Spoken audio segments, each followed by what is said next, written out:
An even bigger, dangerously unstable star. But this one's about to explode. And when a star this big dies, it's 100 times more violent than a supernova.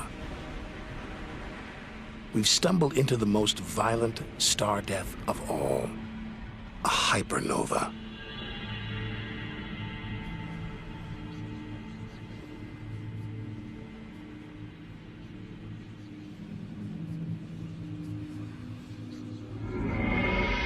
The core's collapsed.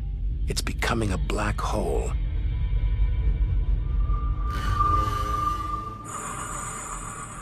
And that's the shock wave surging through the star, ripping its outer layers into space.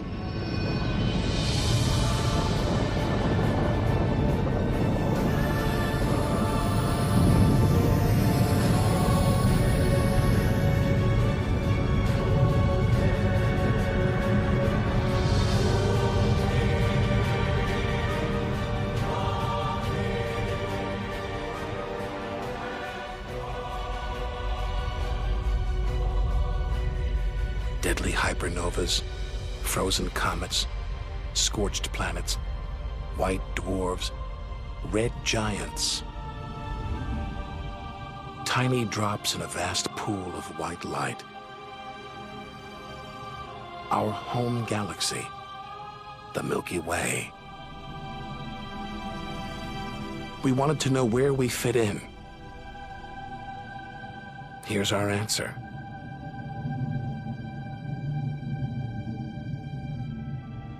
Civilizations past and present, everyone that's ever lived.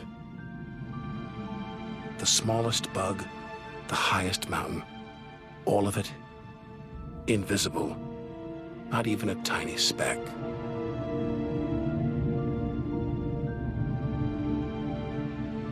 Our home is a minor planet orbiting an insignificant star.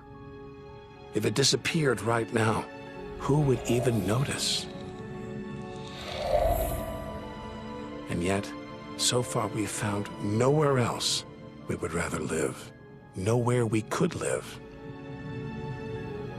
It's only now, far from home, that we're beginning to truly appreciate it.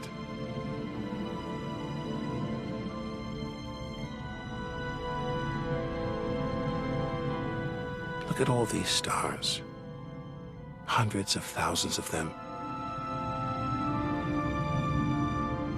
Surely one of them, more than one, must be capable of supporting life.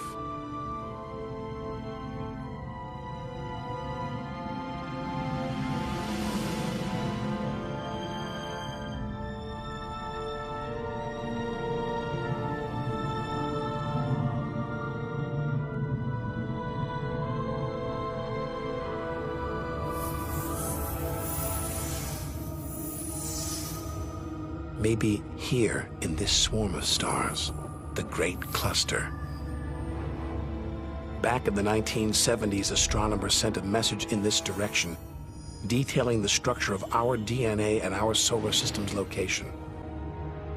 But the message won't arrive here for another 25,000 years.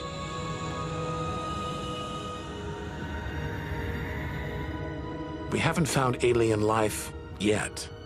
But neither have we found any reason to believe it isn't out there, somewhere. There's an equation devised to estimate the number of other advanced civilizations. The result is startling. There could be millions of civilizations just in our own galaxy.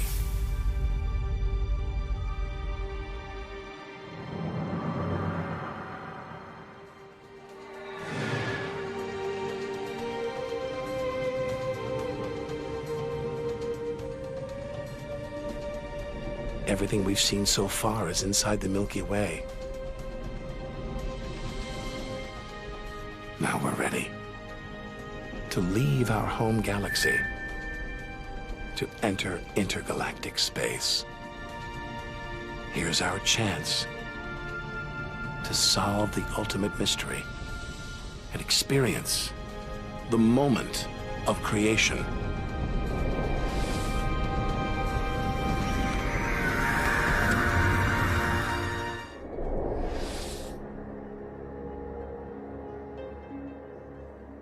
beyond the Milky Way, through the vast expanse between galaxies. Against all the odds, we've made it to intergalactic space.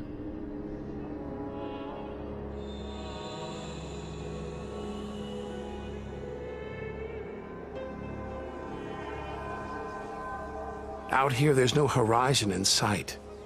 Even the closest galaxies are hundreds of thousands of light years away.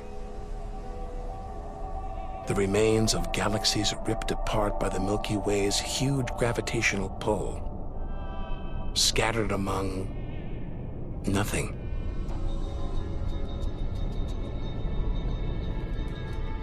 This is as close as the universe gets to a perfect vacuum. But even this isn't totally empty. There are thin wisps of gas, fine traces of dust, and something else. Dark matter. So mysterious we can't see it, feel it, taste it, touch it, or even measure it. Yet so common, it could make up over 90% of all the matter in the universe. If dark matter does exist, it means there's no such thing as empty space. Even out here, we're surrounded by matter. We think it exists because of its apparent hold on galaxies, like this one, the Large Magellanic Cloud.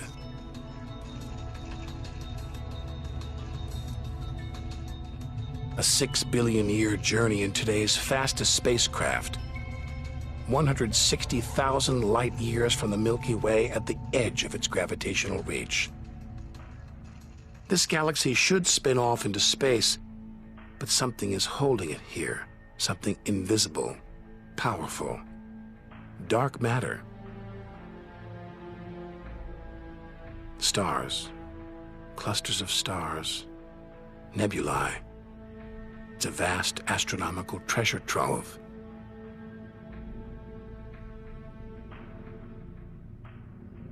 Look at this. It's like a string of gleaming pearls. It's a fireball, expanding out from what must have been a massive explosion, a supernova. So bright that when light from the explosion reached Earth 20 years ago, it was visible to the naked eye. And so violent, it triggered a string of nuclear reactions, forcing atoms together, creating new elements. Gold, silver, platinum, blasting them out into space.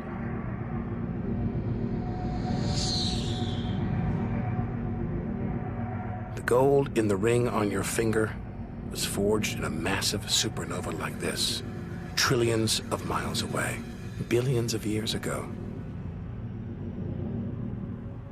Before we left home, the universe seemed separate. Something out there, up in the sky.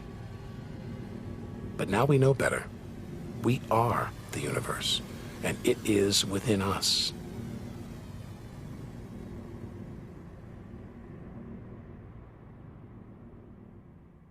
It's comforting to remember as we venture through this abyss.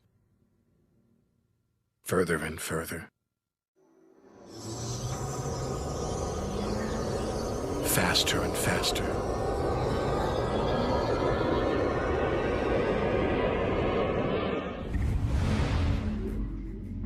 The Andromeda galaxy, 2.5 million light years away.